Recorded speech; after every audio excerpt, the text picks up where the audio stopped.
Have you ghosted anyone, Wesley? You know what? I have. Okay. And why, if you can recall? Because it takes less energy. I don't know if that makes sense.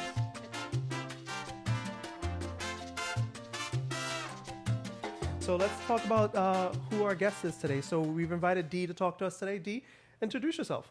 So who am I? My name is Dee. I was born in Venezuela, but I've lived in the States my entire life.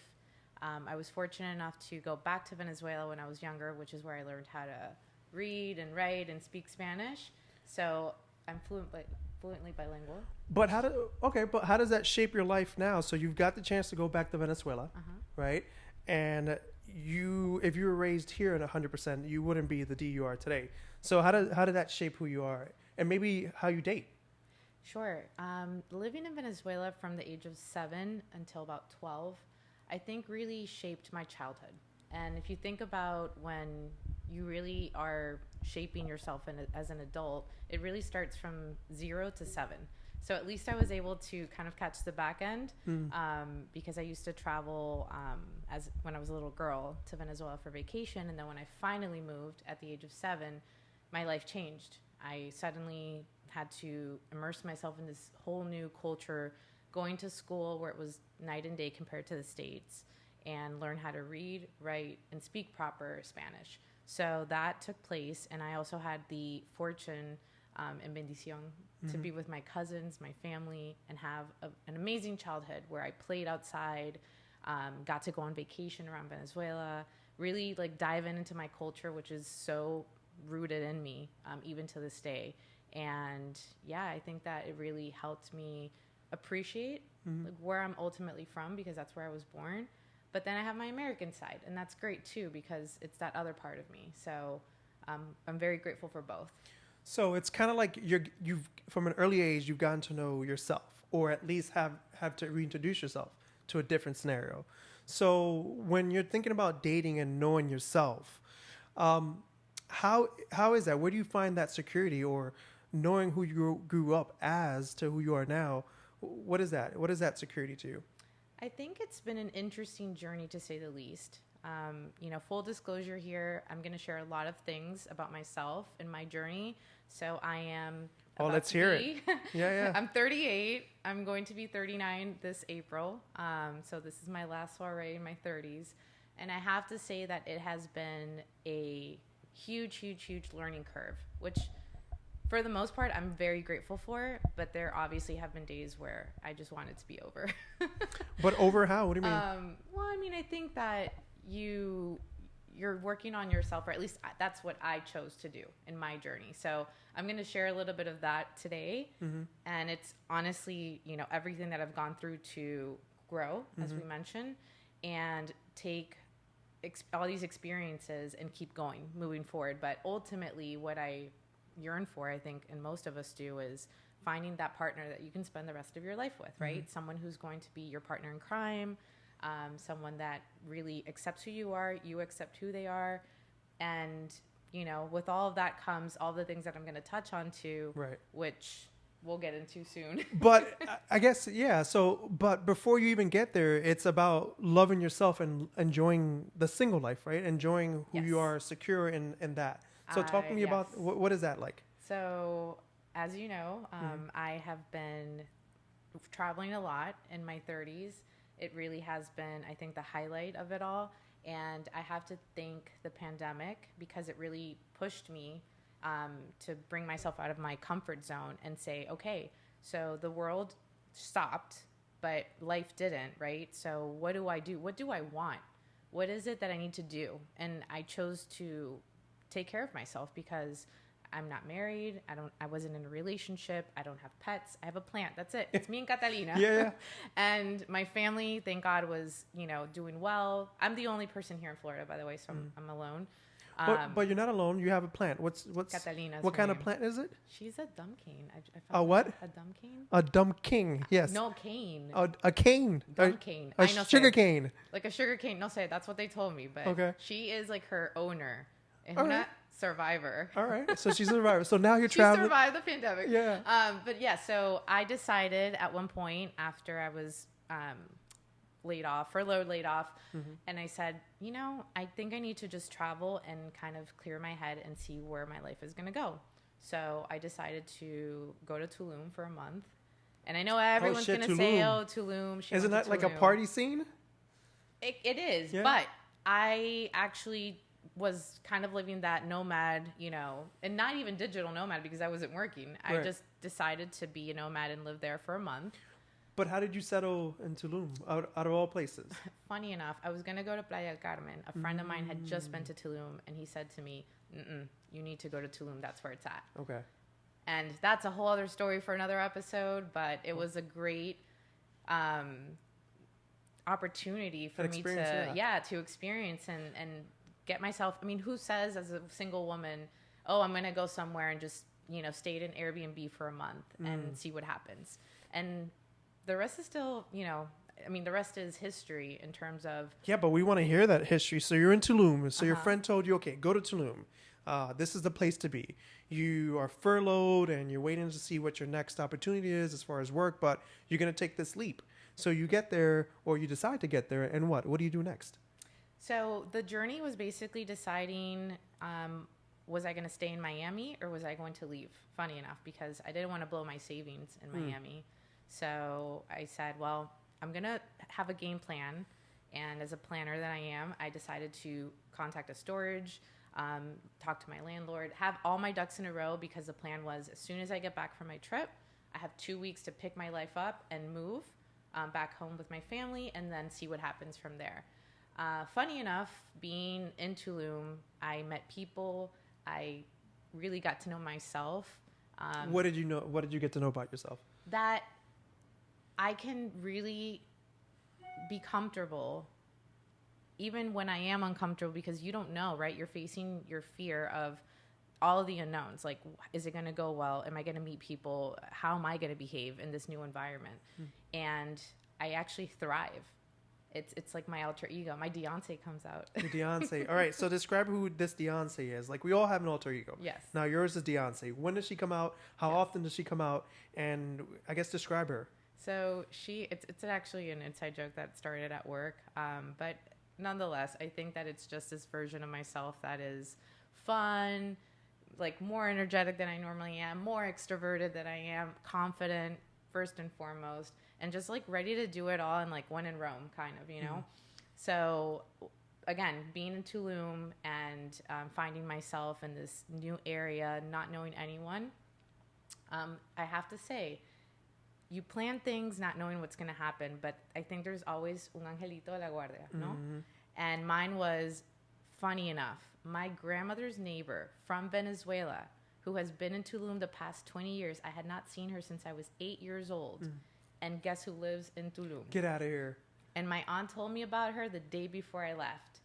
I landed in Tulum and a storm turned into a Hurricane Cat 5. Wow. Because fun fact, people, hurricanes form from the Yucatan Peninsula, make their way up. So Tulum is like right there. Shit. My family's like, why'd you go? Are you crazy? You literally, I'm Come back. Exactly. Yeah. And at the end, it passed, nothing happened. And that's kind of how my journey starts.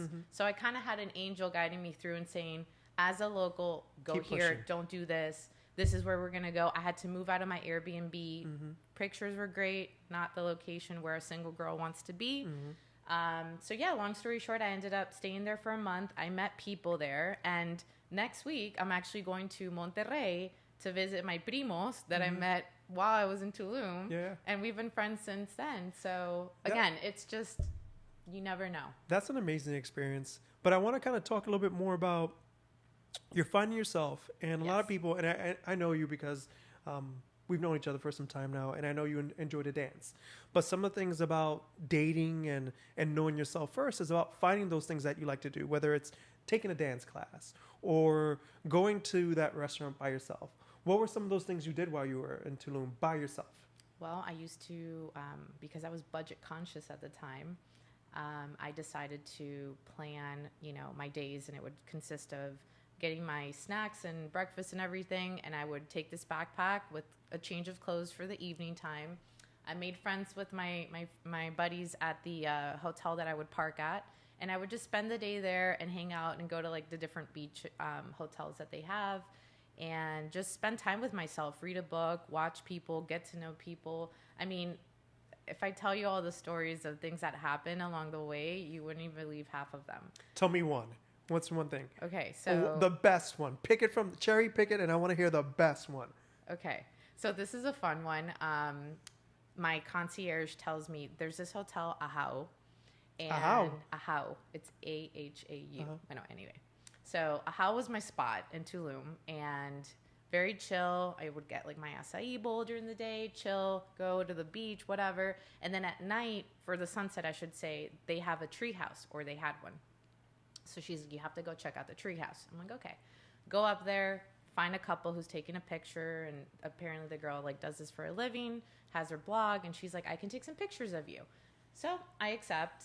And then she says, oh, you're really cool. Do you want to hang out with us tonight? We're actually meeting up with the owner of the hotel next door because he also owns the hotel. Like, he owns a few of the hotels in the strip. Oh, wow. And I'm like, I'm a hotelier. Yeah, I want to go meet the owner of the hotel. And I'm jobless. Like, who knows? Maybe I end up selling a hotel in Tulum, my mind. Right.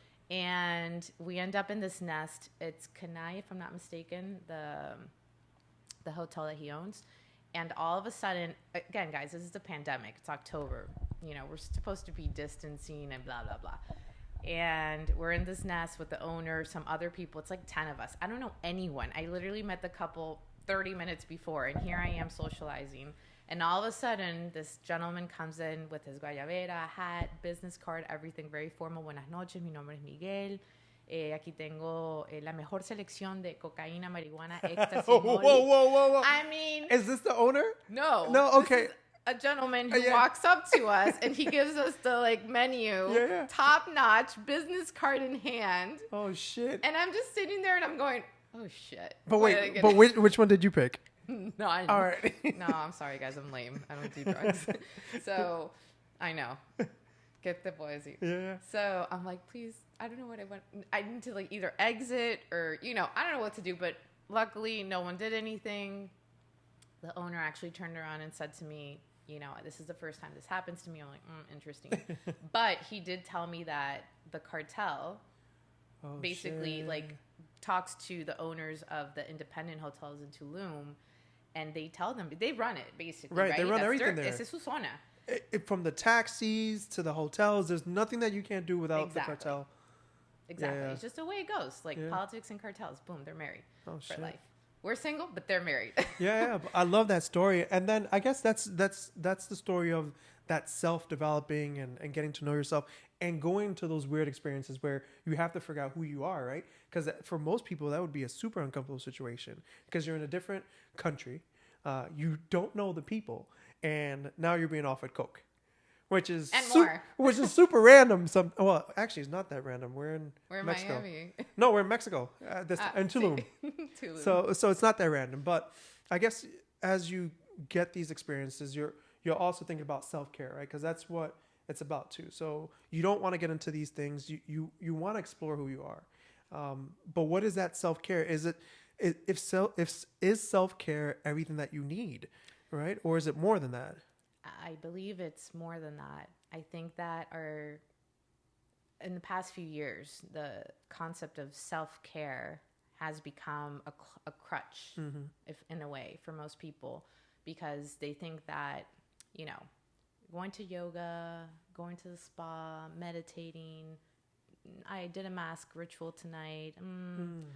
That's nice. That's part of it. Don't get me wrong. And it's necessary. You need to allow to have those spaces for yourself because sometimes you just need to kind of like, you know, slow your pace, right? Right.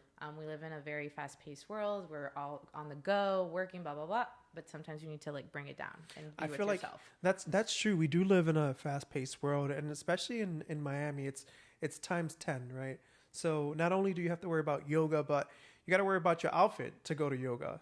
I mean, how do you self-care through that? So it's all right. So you're going through your self-care routine, but it's like you were saying, it's not just about that. Yes. So my take, and again, this is all my opinion, is that based on my experience the past almost 9 years in my 30s, you know, all these experiences and specifically in dating have brought me to basically explore further growth techniques, whether that's going to therapy, different types of therapy. No, that's actually, therapy was the thing during COVID, right? Everyone was super into getting to know or awakening the fact that we're not perfect and that we need to deep dive into maybe some of the traumas that we've had in the past. In my opinion, I think we're getting away from that. It's no longer that. It's kind of like that was the thing to do in 2020 to 2022. But is that still a thing? Is therapy still important to you, or should it still be important to others?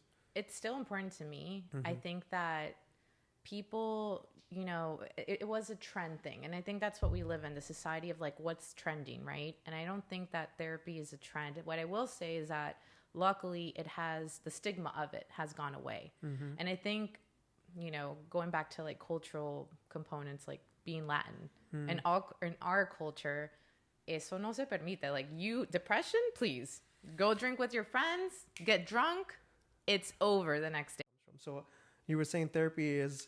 Yes, there's so many areas. And I think, listen, bottom line, I can sit here and talk about different types of therapy that I've done, that I'm still open to doing, because it doesn't end. I think working on yourself is something that you will inevitably do your entire life.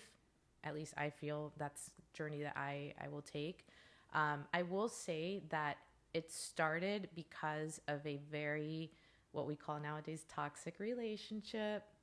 And I really felt myself pushed to a point where if I didn't get help, I was going to like be in big trouble. Right. Because I was not the person that I know I am. This situation, this person, and I'm not going to blame it all on him, because ladies and gentlemen, it's not, you can't play victim your whole life. I mean, I can't stress that enough. We have to take ownership and responsibility for the things that we need to work on and heal in ourselves so that we can attract the right person. Right. So that's attracting the one, right? I mean, if there is a one or the one, right? How do you rewire yourself to think about that the one is out there? Well, again, something that someone suggested recently was, we're so bound to, be negative about things in general, right? It doesn't just have to be about dating. And think about it. How long does it take to form a habit? Oof. Fun fact. What is it, 30 days? Honestly, it could be less. I'd give it 2.5 weeks. No. And on average, 30 days. That's what the consensus is, yeah. Okay. And then a habit, like... A habit? Like a lifestyle, not a habit, sorry. Ooh, a lifestyle, what, 6 months? No, I started como 90 days. Okay, 90 days, okay. That's doable. But the habit, 30, which is doable. Which one are we doing? Are we doing the habit or the... I mean, the end goal is to have the lifestyle, Okay, right? The lifestyle, yeah. Okay, let's focus on 90 days. We're trying to go big. Yeah. Yeah. No, but basically the rewiring is how you speak to yourself. Again, right? And again, it doesn't have to be just about dating, but, loving yourself, being kind to yourself. And when those negative thoughts start hitting, like, I'm not lovable, I'm not good enough, or I think I need to keep working on myself because until I'm good enough, no one's going to love me. I'm not lovable enough, right? I'm not worthy of love.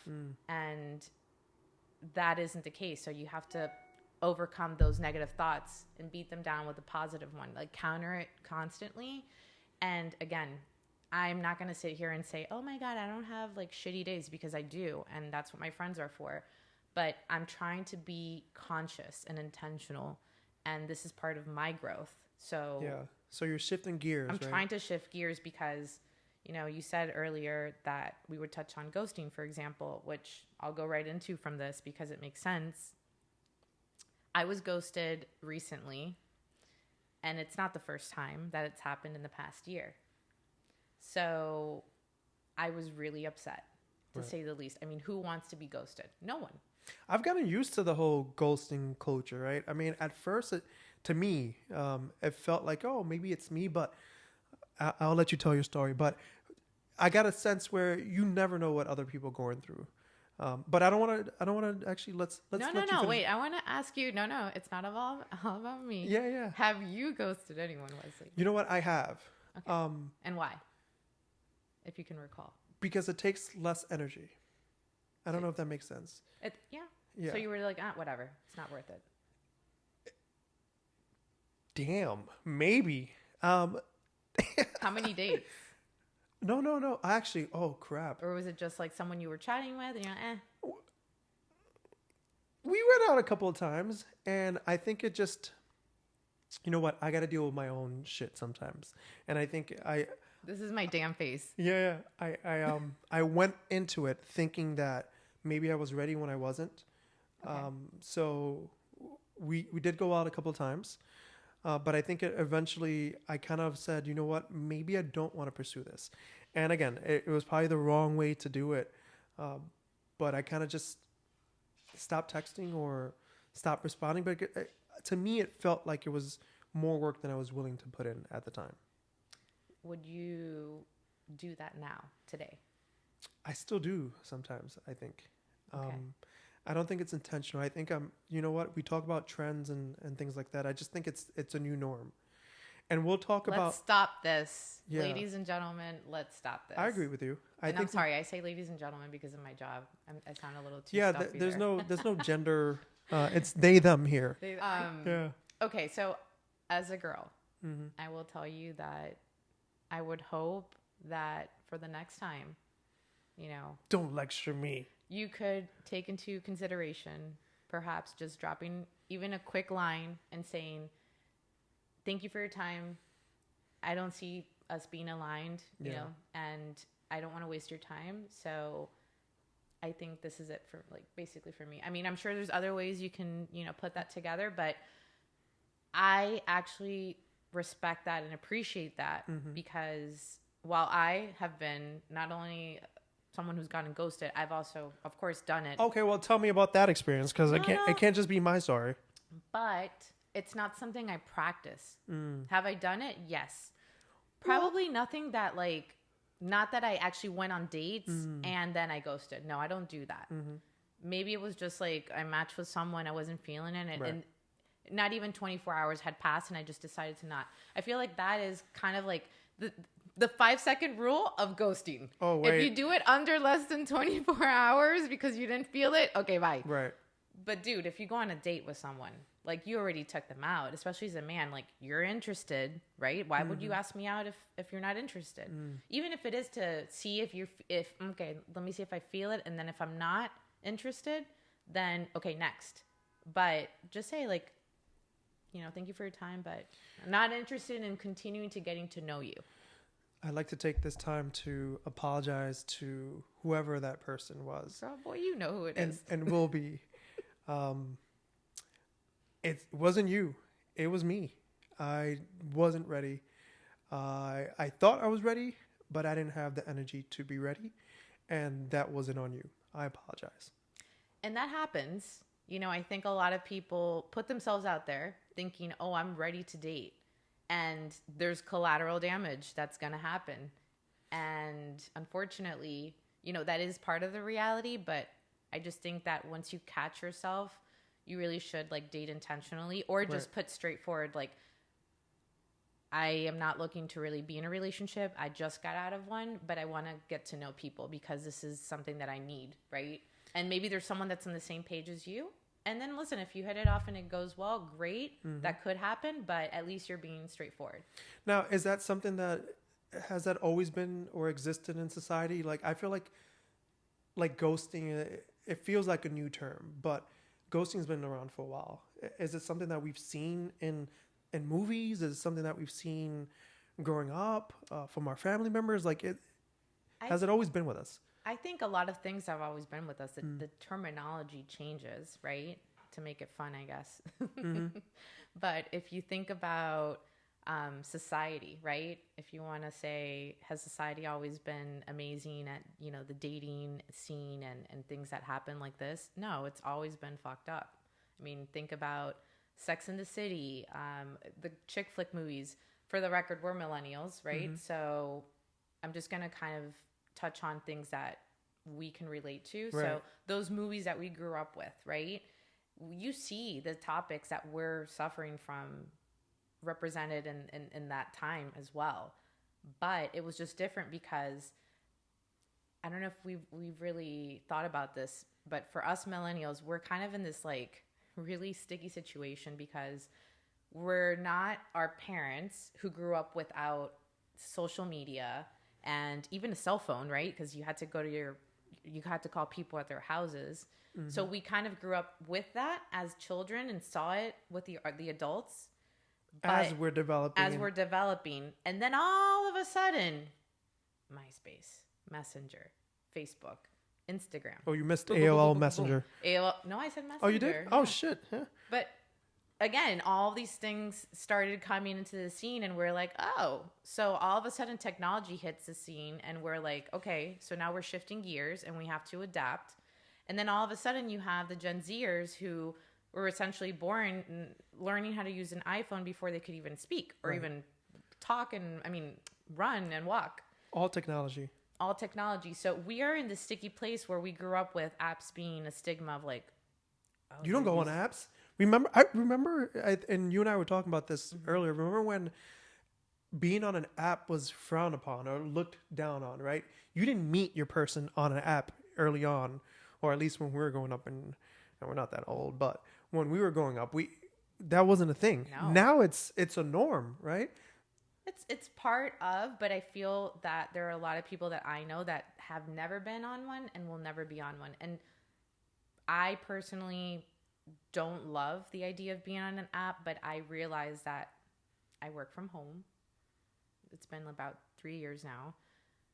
And this is kind of part of the dating, game, I guess. You have to put yourself out there because I'm not Rapunzel. I'm not going to throw my hair off the balcony and someone's going to climb up and come and find me or, knock on my door. So I have to put myself out there. I, live in Brickell. I walk around. I go to the gym. Most people are just kind of like in their zone and they do what they do on their daily routine and that's it. Now, have I had someone approach me on the street or met someone randomly at the grocery store? Yeah. And I've given them a chance. Mm-hmm. But at the end of the day, dating apps are part of today's dating dynamic, if you will. But it doesn't have to be the only one. Yeah, so it's easier, right, to meet someone. And that's what we need to kind of develop into. We need to be able to, I guess, adapt to what the new dating scene is. And that's dating on an app, right, for those who like to use it. But that kind of also ties into, and you kind of alluded to a little bit when, what is it? It wasn't hot potato, but it was the 5-second rule. The 5-second rule, right? If you're on a dating app, it's easier to ghost people, or they send you a message, hey, how's it going? You send 2 messages back and forth no matter what the dating app is, and then you kind of just fall off, or interest falls away. And it's easier. But if I'm thinking about what we're developing into, it's a culture where that may be more acceptable even in real life because we're conditioning ourselves to kind of be like, oh, whatever. If it doesn't work within the first 5 minutes, then move on to the next one. Do we have too many options, I guess? I think, and this is, again, me going back to my growth and my journey, self-growth journey, I should say.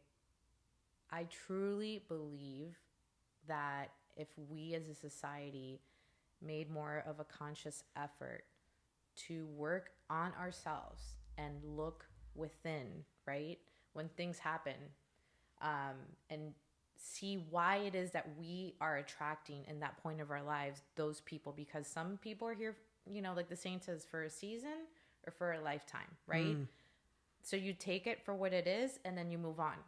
And if they're lifers, great. But if they're not, then what's going on with me in my life at this moment? Why am I in a position to be dating? Am I emotionally available? Am I sabotaging? Do I have a tendency to sabotage? Am I triggered by certain things? Mm-hmm. I will tell you that recently, going back to my ghosting story, I was really upset. This person, I thought we had a shot at continuing to get to know each other, and I saw potential, and all of a sudden, boom, ghosted. So I tell my best friend, who's a therapist, she's not my therapist, but she's a best friend who does that for a living. And I love having these conversations with her because she's very real with me and very, like, she just gives it to me. And she says, D, I've heard you tell me a few times about these guys that have ghosted you, but have you ever stopped to think why this keeps happening? What is the patron, the pattern? Why are you attracting these people? Are you afraid of love? Is that the vibe that you're giving off? Because the second it gets close to something, boop, right? The person maybe gets scared and then they run away. But maybe it's me also wanting to run away. So what is it that you're contributing to the whole cycle of? I think, again, it depends on what stage in your life you're in. So I feel sometimes exhausted because I'm like, oh my God, I've been working on myself. This is my 2.0 version I'm giving to someone. Like, yes, I haven't been in a relationship for years, but that doesn't matter. You're getting the best version that I can give you today. And I'm so proud of this woman. So lucky you. Yeah. You know.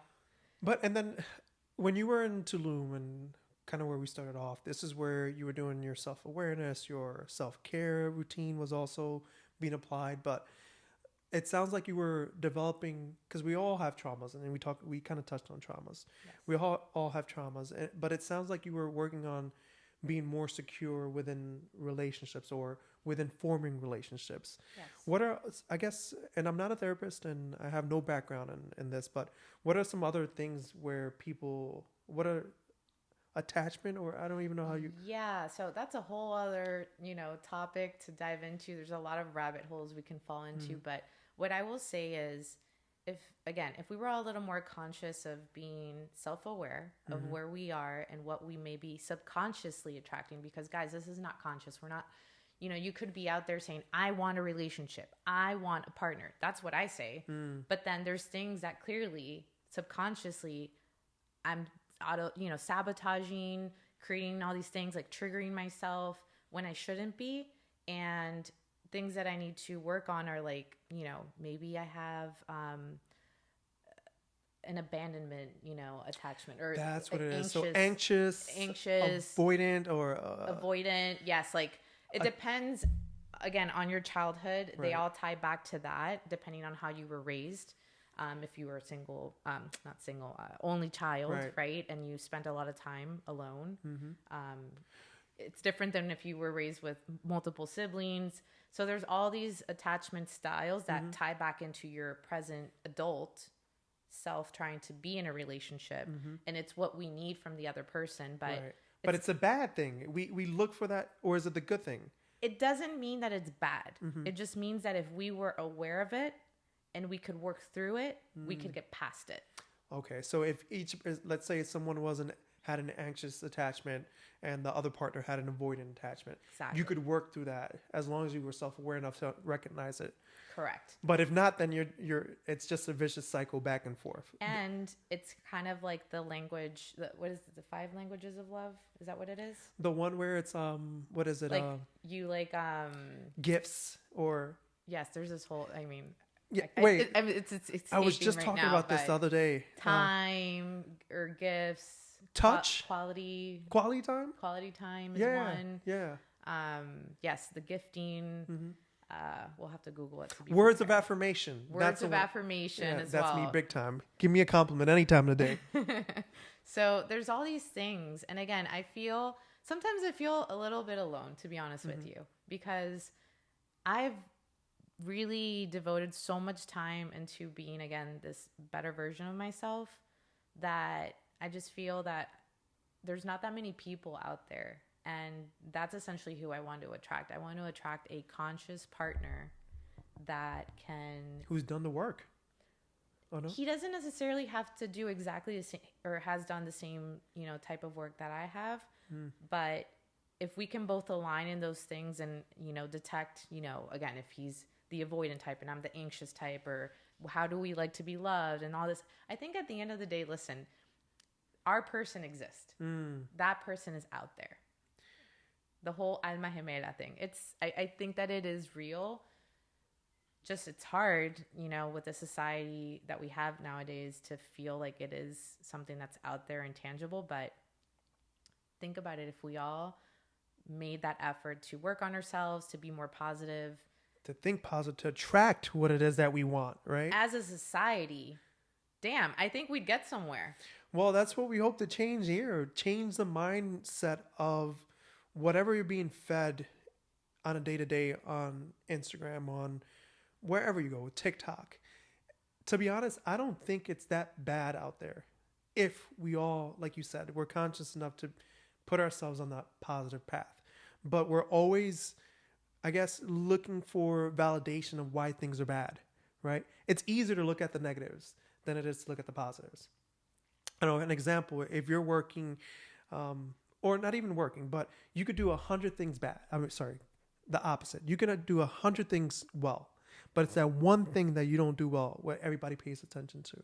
So I think you're right. If we focus on this more of a positivity, it's not doom and gloom. And that's what I also see here in Miami. We're focused on the vanity of what the dating scene is, about who needs to make $1 million or whatever it is that these outrageous posts are about, what men or women have to make in order to be happy. But we're failing to see that the happiness, like you were saying, it is from within. And it doesn't matter if you locate that person who has that income or has that boat. If you're not happy within, that's going to be maybe 5 seconds of happiness in your life, and then you're going to be miserable again unless you find that positivity. As my best friend said to me once, it doesn't matter if you're in China, in New York, in Miami. Listen, everybody goes through this. I travel, around the world, and gosh, it makes it sound like I've been so many places. Damn, world traveler. Yeah. You do live in Brickell. But I think that everyone goes through these types of things. I always ask single women when I travel, how is the dating scene here? What's the dynamic like? Because I'm curious. Sometimes I do feel like, oh, Miami's the worst, but there are a lot of things in other cities and other countries that are just as bad too. Right. And so what does that mean? That I'm going to move to Missouri to find myself a good Midwest boy? I don't think it gets better in Missouri. I mean, it's different, obviously, than Miami. Of course it is. It's a different kind of life. But I have to say that I'm very fortunate. I've been in Florida for 11 years now, Miami since 2018. And look, like, we've known each other for a long time now. We consider ourselves normal, good people. Are we perfect? No, absolutely not. But we're decent human beings, right? I know of friends that have met their significant others like during the pandemic, and they're 40, 41, 42, that age range, and they are married. One's pregnant at 42 just now, Things can happen. Your Kourtney Kardashian moment can happen. Right. You can meet your Travis Barker at your 40-something years of age. But man, let me tell you, COVID ruined the culture that was Miami. And in my opinion, and before COVID and before we started getting people who moved down here from wherever, whether it's New York or Los Angeles or Chicago, wherever they're coming from, the culture here was more, yes, you had the boats and you had the lifestyle, but it was around fitness. I don't know if there was ever a strong sense of community, but it wasn't what I'm feeling now, where it's more detached. And unless you live up to a certain expectation, then you're not part of the in crowd or whatever it is. So I don't know. If we could take anything back, I think it would be COVID and where we are today. So I guess as we're talking through... If I may say something about that comment. Listen, I'm not someone who's grown up in Miami, but I love Miami. I finally felt like I found my home many, many moons ago. Again, being from Venezuela, but living in the States. I've lived in different states, and this was definitely like the city that made me feel at home, even though I'm not in Latin America, right? But I think we have to learn to evolve with the times too. I think it would be a little kind of like old of us to be like, we don't want any more people moving here. We don't want things to Well, change. I don't. You guys can stay wherever you guys came from, or wherever you guys are now. Stay there. Exactly. No, but Mind you, I came down here 10 years ago from New York, but it was different times. Pa fuera. Get out of here. No, but I also came from somewhere else. But no, we have to accept it and we have to evolve. Mm-hmm. But now I drew a blank. Yeah. Blanks are fine. I guess let's try to close this out. And are we, as a people, let's focus on Miami people. Are we going to be all right? Of course we will. I think at the end of the day, this is just something that I wanted to share from my perspective. Hopefully some of you will relate to it. Maybe, we can have a little bit of just some consciousness spread, one person at a time, and see if we can help someone out there and be a better version of themselves, woman or man, or whatever you identify as. Mm-hmm. Absolutely. And be different, as a society. We need that change for sure. Awesome. Well, Dee, thank you for coming on today. And if you guys enjoyed spending time with us on Malamia, if there's a topic that you guys maybe we missed or would like us to discuss next, go ahead and add it to the comments, and we'll be more than happy to see if we can address it on the next one. But thank you guys again for joining Malamia, and until next time.